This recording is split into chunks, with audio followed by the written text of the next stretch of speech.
ಮಂಗಳೂರು ನಗರ ವೈವಿಧ್ಯಮಯವಾದ ನಗರ. ಇನ್ನು ಕಾನೂನು ಸುವ್ಯವಸ್ಥೆಯಲ್ಲಿ ಅತ್ಯಂತ ಸೂಕ್ಷ್ಮವಾದ ಪ್ರದೇಶ. ಕಾನೂನು ಪಾಲನೆ ಮಾಡುವವರಿಗೆ ಬೆಂಬಲವನ್ನ ನೀಡುತ್ತೇವೆ. ಕಾನೂನು ಮೀರಿ ಅಪರಾಧ ಚಟುವಟಿಕೆಗಳಲ್ಲಿ ಭಾಗಿಯಾದರೆ ಅಂತವರಿಗೆ ಕಠಿಣ ಕ್ರಮವನ್ನ ಕೈಗೊಳ್ಳುತ್ತೇವೆ ಎಂದು Mangaluru police commissioner N Shashikumar ಹೇಳಿದರು.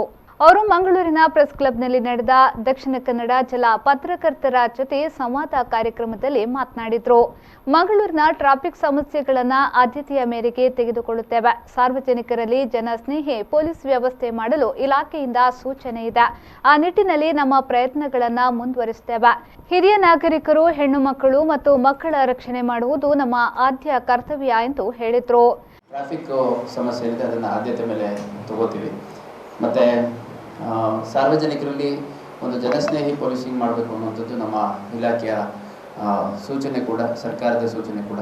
ಆ ನಿಟ್ಟಿನಲ್ಲಿ ಕೂಡ ನಮ್ಮ ಪ್ರಯತ್ನಗಳು ಮುಂದುವರಿಯುತ್ತೆ.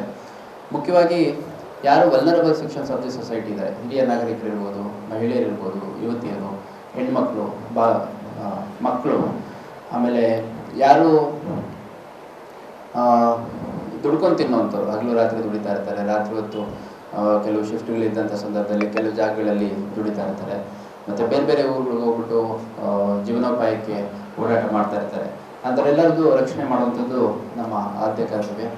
ಕಾನೂನು ಪಾಲನೆ ಮಾಡೋರು ಯಾರಿದ್ದಾರೆ ಅವ್ರಿಗೆ ನಾವು ಸದಾ ಬೆಂಬಲವಾಗಿ ನಿಲ್ಲುವಂಥದ್ದು, ಅವ್ರಿಗೆ ರಕ್ಷಣೆ ಕೊಡುವಂಥ ಕೆಲಸ ಮಾಡುವಂಥದ್ದು.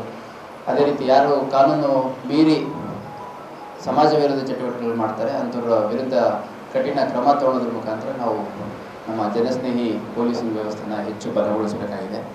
ಅದೇ ರೀತಿ ನನಗೆ ತಿಳಿದಂಗೆ ಮಂಗಳೂರಿನ ಕೆಲವು ಸಮಸ್ಯೆಗಳಲ್ಲಿ ಮಾಧ್ಯಮದವರು ಬ್ರೀಫ್ ಮಾಡಿದಂಗೆ ಮತ್ತು ನನಗಿಲ್ಲಿ ಸಾಕಷ್ಟು ಜನ ಇಂಟ್ರ್ಯಾಕ್ಟ್ ಮಾಡಿದಂಥ ಸಂದರ್ಭದಲ್ಲಿ ಇತ್ತೀಚಿನ ದಿನಗಳಲ್ಲಿ ಸ್ವಲ್ಪ ಈ ಮಾದಕ ದ್ರವ್ಯಗಳ ಸಮಸ್ಯೆ ಹೆಚ್ಚಾಗ್ತಿದೆ ಅನ್ನೋಂಥದ್ದು ನನ್ನ ಗಮನಕ್ಕೆ ಬಂದಿದೆ.